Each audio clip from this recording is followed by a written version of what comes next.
The day I got out of the Navy, I walked down the gangplank with two thoughts on my mind. USN, never again. And that went double for San Diego. I had my reasons: inflexible discipline, stifling conformity, rules. I hated the way the Navy tried to squeeze every bit of individuality out of me. I wasn't a person, just government property to be put in harm's way. To get away, I hit the streets of San Diego, but there was nowhere to go. The gas lamp hadn't been invented yet. I didn't have a car to go to the beach, so I went to Horton Plaza. Got lemonade from Hot Dog on a Stick, filled it with gin, and tried to meet girls. The thing about being a sailor in a sailor town is that people tend to treat you like some kind of unruly creature that only wants to fuck, fight, and get drunk. All of which is more or less true. But still. In San Diego, sailors are treated like transients, like fruit pickers or carnies. That left TJ, a place where sailors were hustled, robbed, and assaulted, like my shipmate who got hit in the face with a bottle and lost an eye. I couldn't wait to be done with San Diego. And when that day came, I went all the way across the country to a college 2,500 miles away. But life has a way of making you revisit the assertions of your youth. Because I did come back to San Diego to get married. And now I live here. Every night I lay my head down just a few miles from the Navy station. I'd be hard-pressed to live any closer to the place I swore I wouldn't come back to. How did this happen? My mother has a theory. She came out to visit this summer. My wife Nuvi and I took her out to dinner at a restaurant in Coronado. We watched the boats go by as the sun went down. It made my mother nostalgic for when she too lived in San Diego. That was back in 1967. My father was stationed in North Island for swiftboat training. They wanted to be together before he was shipped off to Vietnam. They splurged and rented an apartment they couldn't afford.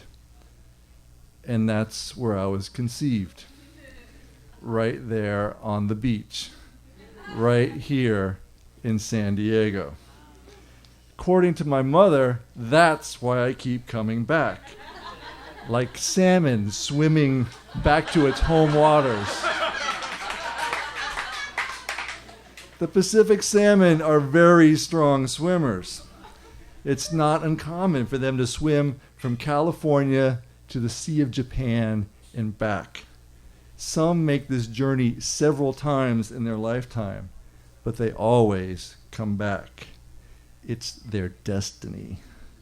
An ancient memory encoded in their DNA. After dinner, which I'm happy to report did not include salmon, though I thought about it,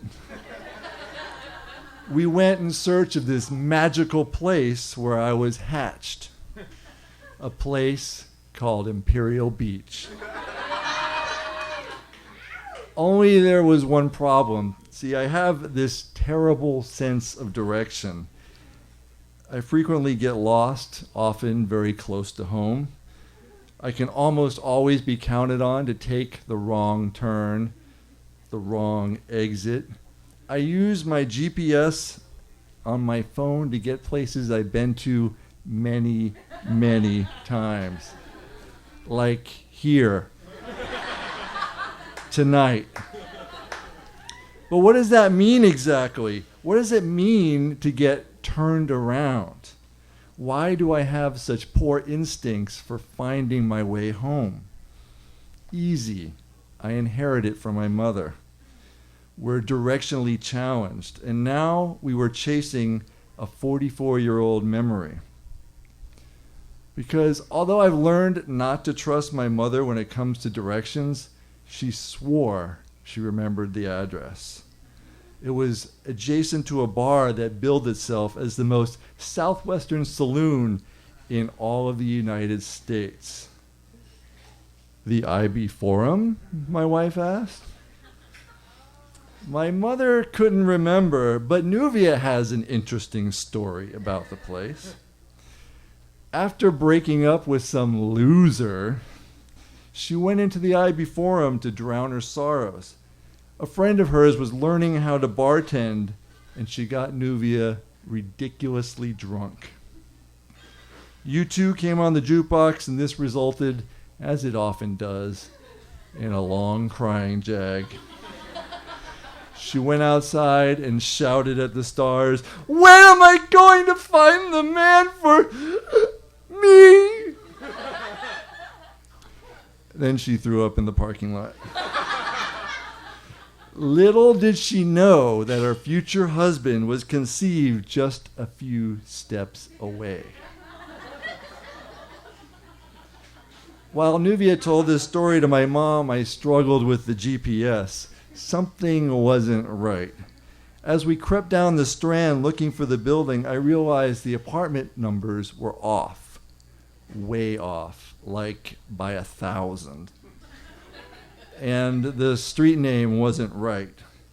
My mother insisted it looked familiar, which meant we were probably going to end up in TJ.